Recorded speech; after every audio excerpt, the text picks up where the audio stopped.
copy of the order itself, correct? Yes, I did.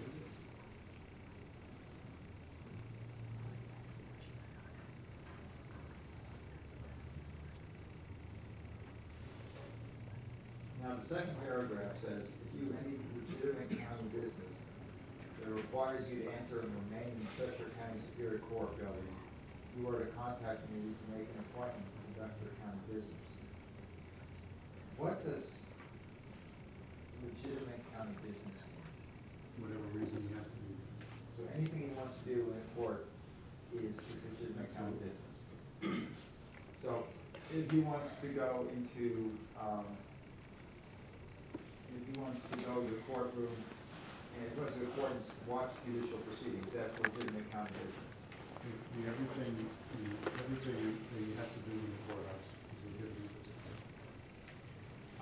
So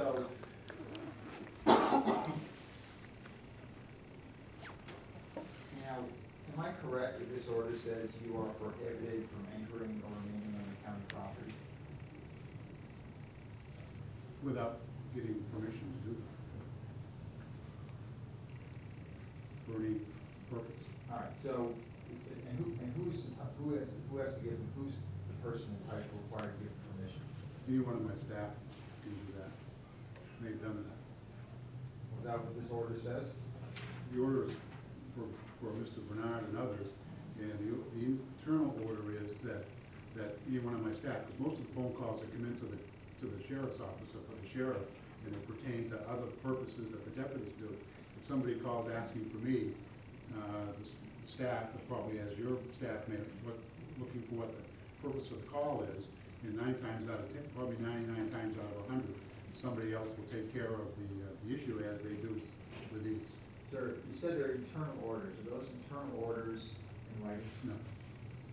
Where are those internal orders? I've given them to the I've given them to the deputies. So you have told them that any deputy can essentially respond to a request for permission to enter the county courthouse. That's correct.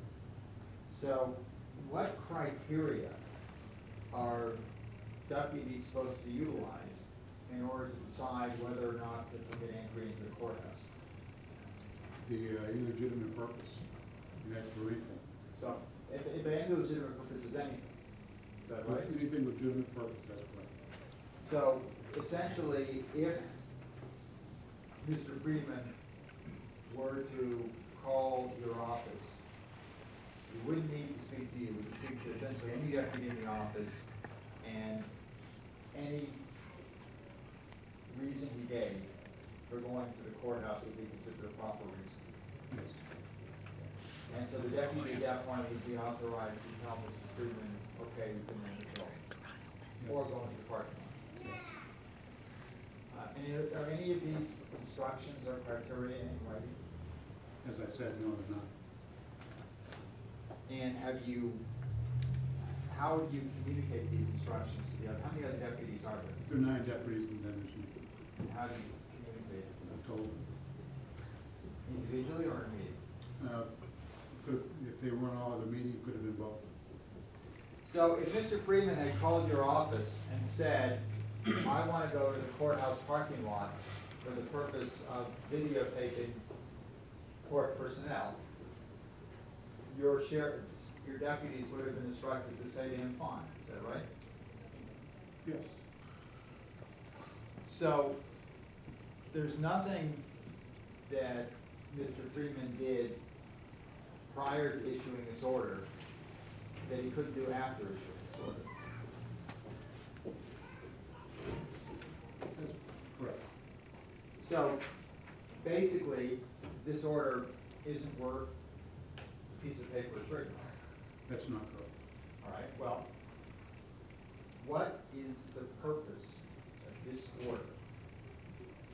It simply requires my client and other people receiving this order to call your office where they can talk to anybody and get automatic approval. What does it accomplish? It accomplishes that we know that he's going to be there, and it eases the bailiffs and the court staff. So we know he's going to be in the courthouse because of his prior history in the parking lot. in the courthouse, we know he's going to be there. And that's, basically, that's what it's for, is that if he's gonna come into the courthouse, or any one of the other individuals coming into the courthouse, the purpose is for us to know they're in the courthouse. That's basically the purpose of the order. Now, you could have drafted an order to Mr. Freeman saying, please call us before you go into the courthouse, correct? Basically what that says. That's basically what it says. And it also, but this also says you are prohibited from entering or remaining on the county property of 12 Winter Street in King. Yes. Do you mean that? Along with the last paragraph, yes. Did you mean to prohibit him from entering or remaining on the county property of 12 Winter Street in King? Without permission, without us knowing. But you're saying permission's automatic. Permission, is that permission? The permission is because the permission is an internal thing, and you're taking one part of the order that's totally changed by the last paragraph. It says if he calls, he can come in. Well, this is titled no trespassing order. That's what it is. What sort of no trespassing order is it when you intend to give free access to the person receiving the order? Your Honor, the state would object to it being argumentative. I was brought that question.